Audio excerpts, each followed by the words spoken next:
এমনিতেই খিচুড়ি খিচুড়ি করছিল, তার মধ্যে আবার এমন গন্ধ নাকে এলে কি আর খিচুড়ি না খেয়ে থাকা যায়?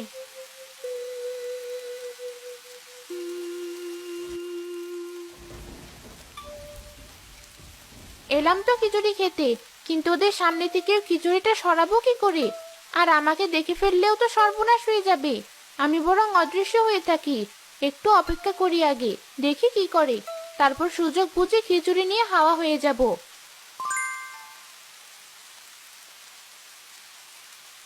রান্না হয়ে গেছি। এই বৃষ্টিতে আর কলপাড়ে যেতে হবে না। বৃষ্টির পানি দিয়ে হাত মুখ ধুয়ে নিই, চলো, তারপর দুজন খাবো একসাথে। সেই ভালো, এসো তাহলে। এই তো, খিচুড়ির কাছে এখন কেউ নেই, ওরা দুজনে গেছে হাত ধুতে। এই সুযোগ, আমি আমারটুকু খিচুড়ি নিয়ে কেটে পড়ি।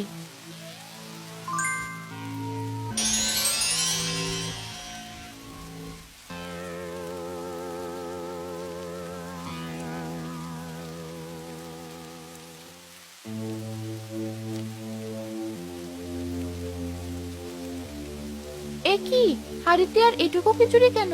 বাকি খিচুড়ি কোথায় গেল? মাত্র রান্না শেষ করলাম। এই ঝড় বৃষ্টিতে তো বিড়াল কুকুরও আসার কথা নয়, আর এরেও এমন গরম খিচুড়ি খাবে কি করে? কি করে কি হলো কিছুই বুঝতে পারছি না। সে তো আমিও বুঝতে পারছি না। এখনো তো না ভেবে বাকি যেটুকু আছে দুজনে মিলে খেয়ে নেই চলো। না হলে পরে দেখা গেল একটুও কপালে জুটলো না, তখন আফসোসে শেষ থাকবে না। ঠিকই বলেছো।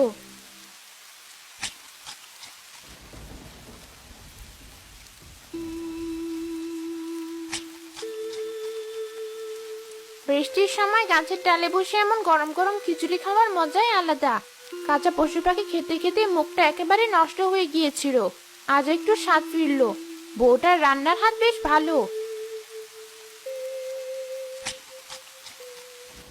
ঘরে যে আর তেমন কিছু অবশিষ্ট নেই, এবার কি করে চলবে আমাদের? তুমি কিছু একটা করো। কি করব বলো তো? 3 দিন ধরে কাজে যেতে পারছি না, বৃষ্টি হয়েই চলছে। এদিকে টাকা পয়সা যাচ্ছিল, সব শেষ হয়ে যাচ্ছে। এখন তো মনে হচ্ছে না খেয়ে থাকতে হবে। এত চিন্তা কেন করছো? প্রতি বছর বর্ষা এলেই তো এমন হয়। দেখবে সব ঠিক হয়ে যাবে। তুমি এত চিন্তা করো না, ওপরওয়ালা ঠিক একটা না একটা ব্যবস্থা করে দেবেন। কবে আর ঠিক হবে? পরিশ্রম তো কতই করলাম, কোথায় আর ঠিক হচ্ছে? এই অতিবৃষ্টির কারণে যা ফসল লাগিয়েছিলাম সব নষ্ট হয়ে যাচ্ছে। আমার বাবা বলতো পরিশ্রমের ফল মিষ্টি হয়। তুমি এত ভেঙে পড়ো না। ঘরে একটু চা রয়েছে, তুমি বসো, আমি তোমার জন্য একটু চা বানিয়ে আনি।